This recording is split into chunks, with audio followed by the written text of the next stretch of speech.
Sholat-sholat yang ditinggalkan ini wajib untuk diqodoi, baik ditinggalkan secara sengaja ataupun tidak sengaja, itu wajib untuk diqodok. Sebagian orang mengatakan bahwa kalau ditinggalkan secara sengaja itu tidak wajib qodok. Nah, ini merupakan pendapat yang salah, Mereka berdasar kepada mafhum mukhalafah dari hadis Bukhari Muslim, man nama an salatin aw nasiyaha falyusalliha idza dzakaraha. Barang siapa yang meninggalkan yang ketiduran, yang tidur sehingga meninggalkan salat atau lupa salat, maka kata Nabi falyusalliha idza dzakaraha, maka dia harus mengqadai salat itu ketika dia sudah ingat. Nah, di sini kata mereka yang diwajibkan qadha oleh Nabi itu hanyalah orang-orang yang meninggalkan salat secara lupa atau ketiduran, bukan orang yang meninggalkan salat secara sengaja.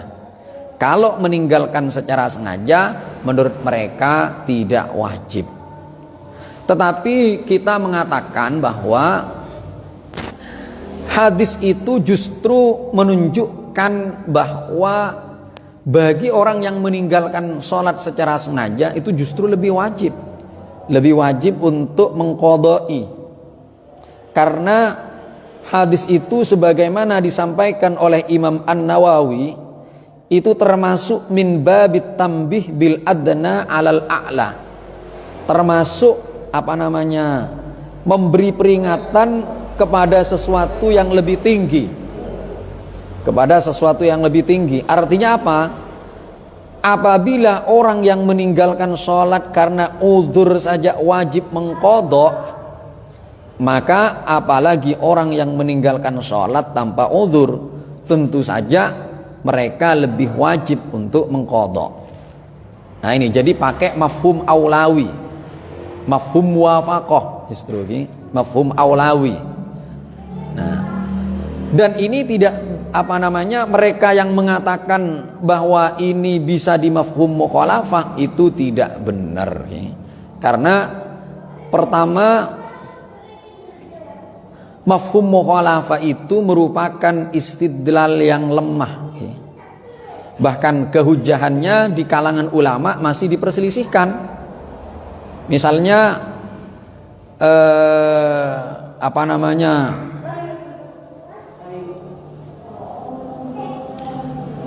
Al-Qadhi Abu Bakar Al-Baqillani dari kalangan Malikiyah, Imam Qaffal dari kalangan Syafi'iyah, Al-Qadhi Abdul Hamid Al-Marwazi dari Syafi'iyah, Imam Al-Ghazali di dalam Al-Mustashfa itu dari golongan Syafi'iyah, Imam Al-Amidi dan Imam Ar-Razi juga Syafi'iyah di dalam Al-Muntakhab dan Al-Mahsul, dan Al-Qadhi Abdul Jabbar dari kalangan Mu'tazilah mengingkari kehujahan mafhum mukhalafah.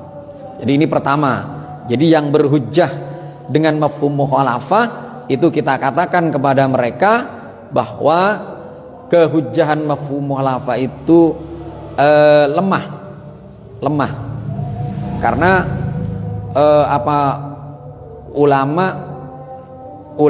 bahkan ulama masih memperselisihkan apakah bisa dijadikan hujjah atau tidak. Kemudian ulama yang mengatakan hujjah pun itu masih mensyaratkan, masih memberi syarat agar mafhum mukhalafah itu bisa dijadikan hujjah. Ada syarat, yaitu disebutkan di dalam Lubul Usul itu, alla yadhhara li takhsisil mantuq faidatun ghairu nafyi hukmi ghairihi, yaitu di dalam penghususan penyebutan mantuk itu tidak boleh tanpa ada faidah lain atau tujuan lain selain untuk meniadakan terhadap sesuatu yang didiamkan. Artinya untuk bisa dimafhum mukhalafah dalam penghususan mantuk itu, harus diketahui bahwa faidahnya adalah memang untuk menolak atau meniadakan maskut anhu, sesuatu yang didiamkan. Misalnya dikatakan fil ghanam as-saimah zakatun, di dalam kambing yang digembalakan ada kewajiban zakat. Nah, sekarang apakah as-saimah ini bisa dimafhum mukhalafah atau tidak? Kita harus yakin bahwa penghususan as-saimah ini, penghususan penyebutan as-saimah ini memang untuk meniadakan terhadap maskut anhu, yaitu al-ma'luf, yaitu kambing yang diberi makan sendiri.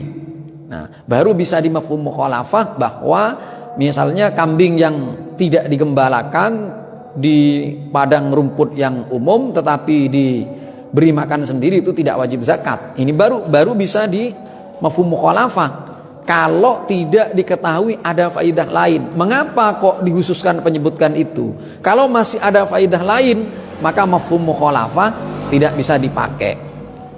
Ada banyak faidah lain yang dimaksudkan di sini, antara lain misalnya perkara yang tidak disebutkan tidak lebih berhak terhadap hukum dibanding perkara yang disebutkan.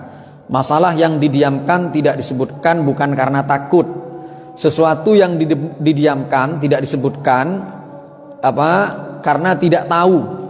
Sesuatu yang disebutkan tidak muncul karena menyesuaikan kebiasaan umum. Perkara yang disebutkan hukumnya bukanlah jawaban pertanyaan atau kejadian tertentu. Sesuatu yang disebutkan tidak muncul karena menyesuaikan dengan kenyataan. Maka melihat dari syarat-syarat mafhum mukhalafah ini, kita dapat menyimpulkan bahwa hadis man nama an sholatin aw nasiyaha falyusalliha idza dzakaraha itu termasuk hadis yang tidak bisa dimafhum mukhalafah. Kenapa? Pertama, karena maskut anhunya justru lebih utama daripada mantuk. Mantuknya itu adalah orang yang ketiduran atau orang yang lupa sholat, maka kalau ingat dia wajib mengqadha. Nah, ini mantuknya. Nah, maskutnya adalah orang yang meninggalkan secara sengaja. Nah, meninggalkan secara sengaja ini merupakan sesuatu yang lebih berhak terhadap hukum terhadap mantuk. Maka kalau demikian di sini tidak bisa untuk dimafhum mukhalafah. Kemudian yang kedua, hadis itu man nama an shalatin aw nasiha falyusalliha idza dzakaraha itu menyesuaikan dengan umumnya orang Islam. Umumnya orang Islam itu tidak meninggalkan sholat kecuali karena ketiduran atau karena lupa. Sehingga hadisnya muncul seperti itu, muncul menjelaskan orang yang lupa atau yang ketiduran, karena umumnya orang Islam itu ya karena itu. Karena itu maka tidak bisa dimafhum mukhalafah bahwa orang yang meninggalkan secara sengaja tidak wajib. Karena itu menyesuaikan dengan ghalibul muslimin, umumnya orang Islam. Nah, ini yang kedua. Dan faidah ini juga merupakan faidah yang menyebabkan bahwa mantuk tidak bisa dimafhum mukhalafah. Takhsisul mantuk tidak bisa dimafhum mukhalafah. Kemudian yang ketiga, yang menunjukkan bahwa hadis itu tidak bisa dimafhum mukhalafah adalah karena hadis itu muncul merespon kejadian tertentu yang dialami Rasulullah, yaitu tatkala beliau tidur sampai bangun kesiangan. Kemudian setelah bangun beliau menyuruh Bilal untuk adzan dan iqamah untuk qadha salat subuh secara berjamaah. Ketika itu beliau mengatakan, barang siapa yang tidur atau lupa sehingga tidak salat, maka dia harus mengqadha apabila sudah ingat.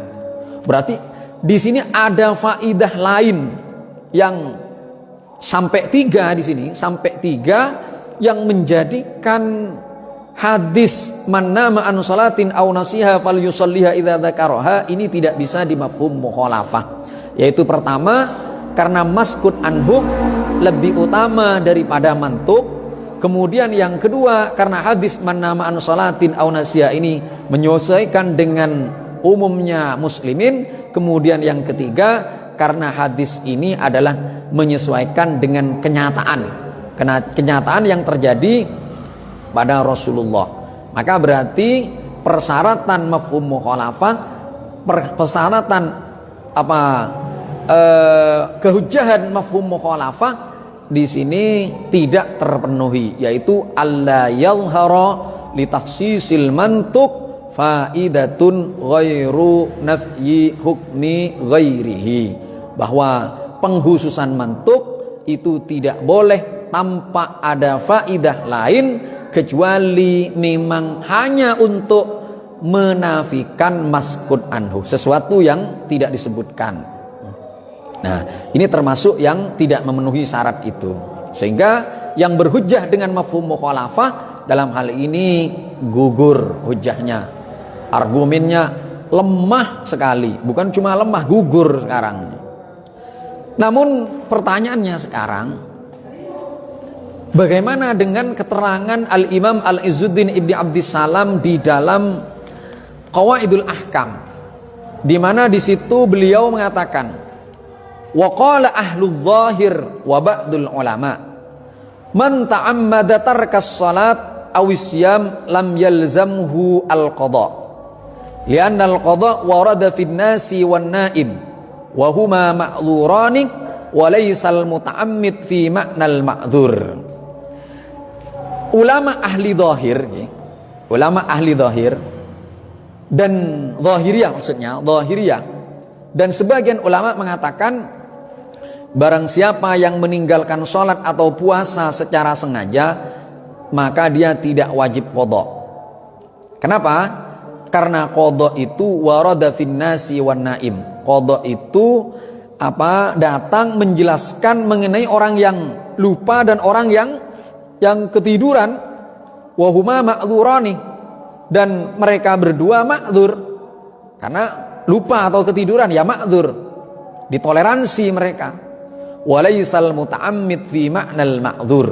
Sedangkan orang yang sengaja itu tidak sama dengan orang yang sengaja, tidak semakna dengan orang yang ma'dzur, yang lupa, yang naim itu.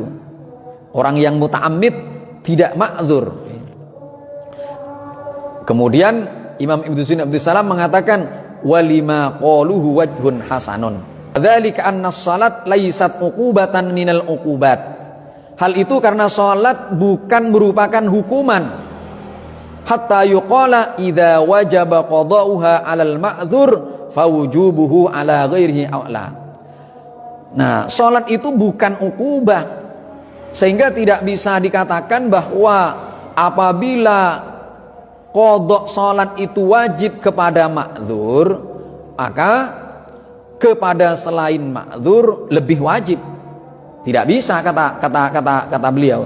Lianna salat ikramun minallahi ta'ala lil abdi wa tashrifun lahu wa qad sammahu jalisan lahu wa aqrabu ma yakunul abdi min rabbih idza kana sajidan.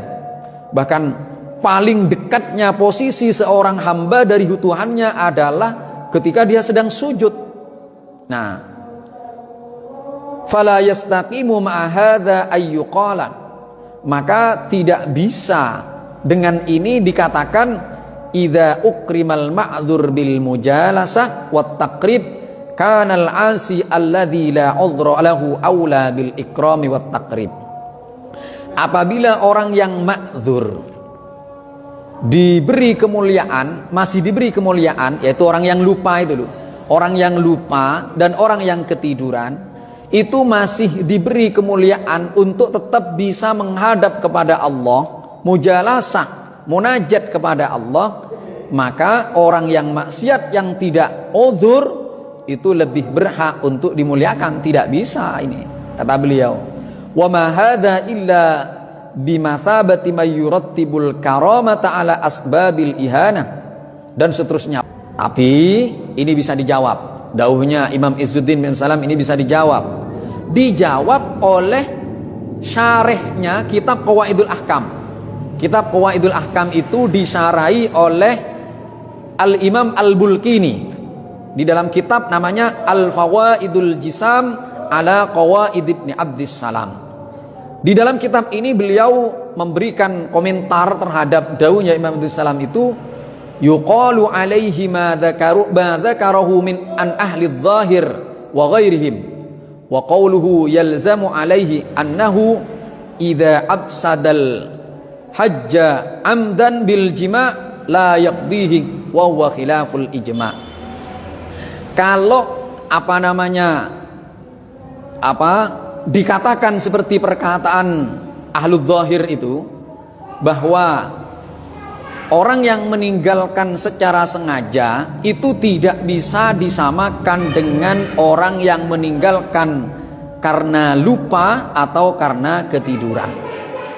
Kalau seperti itu, maka mestinya di dalam masalah haji juga demikian.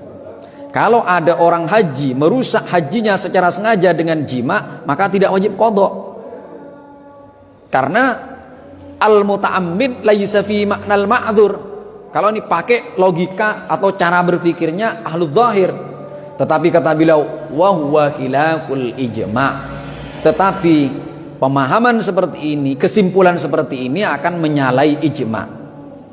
Wa yaridu alaihi aidan ma rawahu Abu Hurairah radhiyallahu anhu anin Nabi sallallahu alaihi wasallam fi qawlihi man dara'ahul qai fala qada'a alaihi wa man istaqa'a amidan falyaqdi.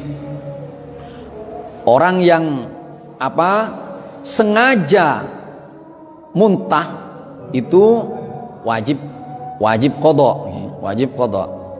Wa qaulu syekh fi takriril qaul al-madhkur anna as-salata laysat uqubatan minal uqubat hatta yuqala idza wajabat 'alal ma'dzur fawujubuha 'ala hadza aula li'anna as-salata ikramun minallahi ta'ala lil 'abd ila qawli fala yastaqimu ma hadza ay yuqal idza ukrimal ma'dzur bil mujalasa wat takrib kana al-'asi alladzi la 'udra lahu aula bil ikrami wat takrib.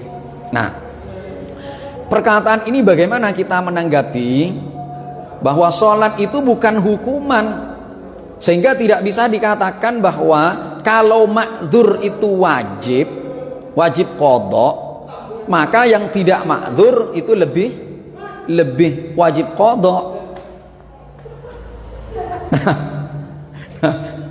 Gak bisa kayak gitu. Nah, kata Syekh Abdul Salami. Nah, gimana cara nanggapi ini? Kita katakan begini. Laisa hadza min babil ikrar lil muta'ammidit tark bal hadza min bab istiwa'i ma fi dhimmatihi minal ibadah. Ini bukan termasuk memberikan kemuliaan kepada orang yang sengaja meninggalkan, bukan. Tapi ini termasuk dari bab